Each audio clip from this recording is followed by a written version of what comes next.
adalah menyerang Permendikbud. Jadi Permendikbud ini memang saat ini menjadi bahan yang seksi untuk dibicarakan. Kenapa? Karena Permendikbud saat ini, Permendikbud 12 tahun 2024 itu adalah merupakan Permendikbud yang mengesahkan kurikulum merdeka menjadi kurikulum nasional. Jadi kalau teman-teman lihat, ini adalah perjalanan sampai hari ini, mulai dari tahun 2013 sampai tahun 2024. Ini merupakan perjalanan dari kurikulum merdeka, mulai dari awal pasca pandemi sampai dengan disahkannya kurikulum merdeka menjadi kurikulum nasional di P5, sehingga dibuatkan co-kurikuler.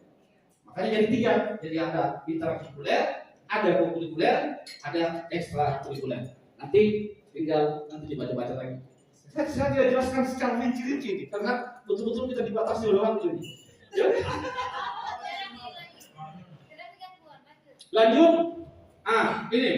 Jadi Bapak Ibu, kalau dulu kita kenal kelas 1, kelas 2, kelas 3, sekarang di kurikulum merdeka kita kenal dengan fase.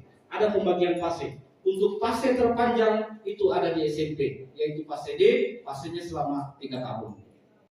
Sudah ada CP-nya, tapi belum saya lihat perbunya. Tapi katanya ada. Ya. Oh ada sama Pak? Pernah saya lihat. Oh pernah. Kami ini mau menyusun KSP. Apa dasarnya kami menyusun terkait dengan muatan lokal kalau tidak ada perbunya? Kan begitu. Nah akhirnya karena jawabannya ada Pak, ada. Nanti kami share. Oke, ada. Itu kurikulum merdeka pendidikan bertanggung jawab, ini tugasnya daripada sekolah. Nah, tugasnya sekolah ini ada di pasal. Kepala sekolah sudah bikin KSP? Sudah. Jadi ingat, KSP beda dengan KO, namanya kurikulum satuan pendidikan. Apa bedanya? Bedanya adalah kalau KSP yang ketiga pengorganisasian pembelajaran. Kalau sekarang sudah tidak ada itu. Tetapi kalau Bapak Ibu lihat panduan pengembangan KSP, yang evaluasi itu masih ada, hanya bunyinya dengan evaluasi dan pengembangan kita. Begitu maksudnya. Iya, karena di panduan begitu. Bagian dari KSP sekarang. Kan bunyinya paling sedikit Bapak Ibu. Berarti bisa kita terima. Belum tetap pengadilan. Apa-apa jadinya. Ya? Nah, seperti itu. Jadi cukup 4 saja. Kita pakai yang standar-standar saja, ya. Karakteristik tenaga pendidikan, kemudian karakteristik lingkungan dan sosial budaya sekolah. Itu semua isinya dan ceritakan itu. Begitu. Lanjut. Pengembangan kurikulum satuan pendidikan sebagaimana dimaksud pada ayat 1 dilakukan dengan prinsip kita lihat baru kita susun. Makanya tadi kenapa saya bilang saya selalu minta itu perbu terkait muatan lokal karena memang di dalam itu kita harus padukan termasuk dengan jadi ditetapkan. Nah, apa saja di halaman pengesahan? Seharusnya kami Dikdas itu tidak perlu, ya? Bahkan kalau berdasarkan Permendikbud, kepala dinas tidak turun tangan itu sah. Hanya kita kembali ke atas ke pasal 29 itu ada bunyinya di bawah koordinasi dan supervisi dinas pendidikan. Jadi dia berhak juga untuk mengesahkan. Tapi kalau tidak ditandatangan oleh kadis itu juga tetap sah.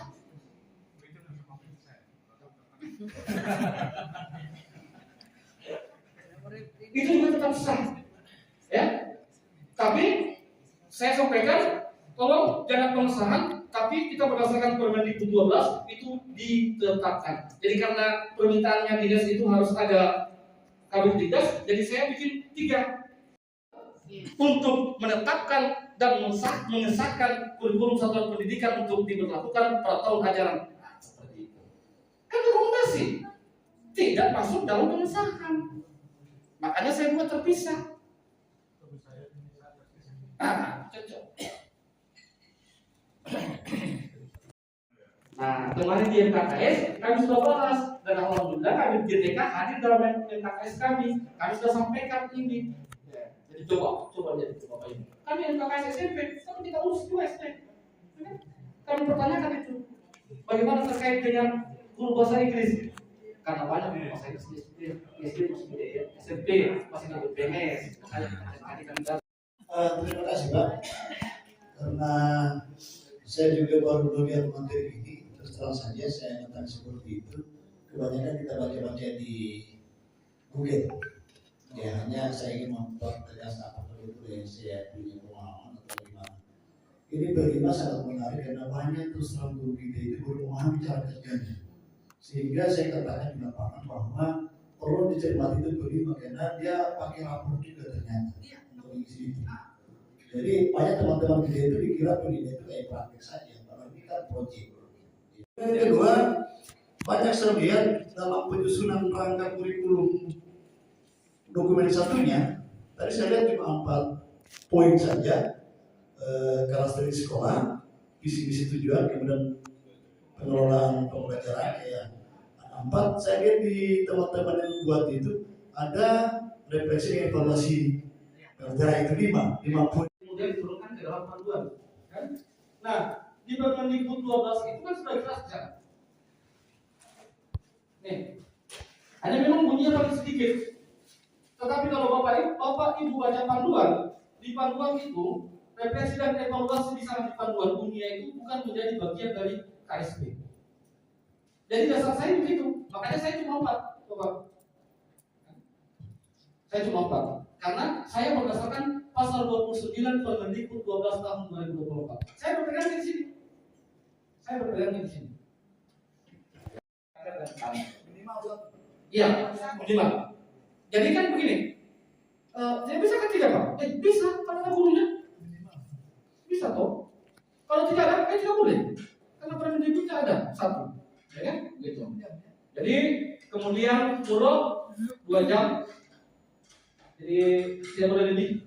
Tidak boleh lebih 2 jam. Ini kelas 1, kelas 2. Jadi ini pada umumnya adalah jam SMP kelas 1 itu 32, kelas 2 34, kelas 3 sampai kelas 6 itu 40. Tapi di struktur kurikulum dia terpisah kelas 6. Nah, itu karena minggunya saja yang berkurang. Ya, makanya asumsi kementerian di kelas 1 sampai kelas 5 itu 36 minggu, di kelas 6 itu 32. Sehingga dia terpisah. Tapi strukturnya sama. Ini penjelasannya. Nah, ketika ada yang ngomong saya, bukan seperti ini, Pak, bisakah itu tidak berarti pertanian saja? Tidak bisa, dia bukan produknya pertanian. Katanya produknya, tapi sekarang pertanian. Tapi kan Pak harus benar ya. Pas daerah kan? Nah, itu kan. Makanya kalau ada yang bilang, pertanian saya jangan bunuh bangsa daerahku. Tidak bisa Bapak, Ibu. Kenapa? Produknya masih daerah, bukan pertanian. Berarti harus berarti kalau mau bagi 2, ya bisa. 1 jam. Oke, lanjut. Nanti dibaca-baca saja sendiri. Karena tinggal 10 menit. Muatan lokal itu Bapak Ibu, ketentuannya dalam Permendikbud itu, dia itu bisa diintegrasikan ke dalam mata pelajaran lain. Dia bisa diintegrasikan dalam P5 atau proyek, kemudian dia bisa berdiri sendiri. Jadi begitu pilihannya. Saya mau ada muatan lokal, saya kasih bergabung saja ke proyek, boleh. Saya kasih bergabung saja ke mata pelajaran lain, boleh. Tapi sekarang kan guru banyak di sekolah, kurang jam. Kasih berdiri sendiri. Gitu kan? Lanjut. Yang lain baca nanti dipelajari. Ini SMP, kelas 7 sampai kelas 8, kemudian kelas 9.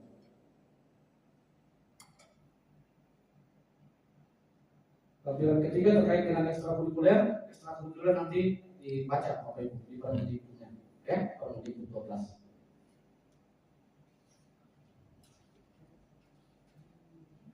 Apa yang harus ada di sekolah dalam rangka implementasi kurikulum merdeka tahun pelajaran 2024-2025? Ini Bapak Ibu, ini semua wajib ada di sekolah. Harus ada. Pertama, Permendikbud 12 tahun 2024. Yang kedua, keputusan Kepala Badan Standar Kurikulum nomor 31/H/KF/2024 tentang tema kompetensi dan tema proyek penguatan profil pelajar Pancasila. Yang ketiga, harus ada keputusan Badan Standar Kurikulum nomor 032/H/KF/2024 tentang CP, capaian pembelajaran. Pembelajaran yang kita mau susun modul. Ini saya kita di sekolah, dan mana kita mau ambil CP-nya? Ya kan? Ini. Yang ketiga, ada panduan pengembangan kurikulum satuan pendidikan edisi revisi tahun 2024 yang terbit di bulan Mei. Karena revisi itu ada dua, ada yang masih terbit di Februari, ada yang Mei. Jadi ambil yang terbaru, yang terbit semua di bulan Mei. Jadi ada panduan pembelajaran dan asesmen edisi revisi tahun 2024 juga terbit di bulan Mei. Panduan pengembangan proyek penguatan profil pelajar Pancasila juga terbit di bulan Mei. Yang ketujuh tambahan yang baru sekali lahir, Permendikbud nomor 25 tahun 2024 tentang perubahan Permendikbud nomor 15 tentang beban kerja guru. Ini yang baru sekali lahir. Nah, fungsinya itu Permendikbud. Ya, ini harus ada. Karena kita mau susun tugas-tugas dari guru. Semua ada di sini. Nah, berarti Permendikbud nomor 15 tahun 2018 tidak perlu lagi lagi, jangan lagi dipakai karena sudah ada gantinya Permendikbud 25 tahun 2024. Begitu. Jadi ini dokumen ini, 7 dokumen ini wajib ada di sekolah. Wajib. Kalau saya tanya, sudah ada Bapak Ibu? Sudah di sekolah ini semua? Ada tuh?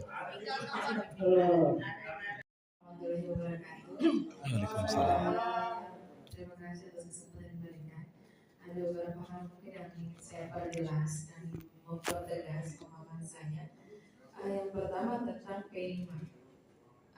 Kenapa saya ingin memperjelas? Karena di P5 ini saya masih kurang kurang semester itu atau bisa di semester Iya, boleh di semester 2.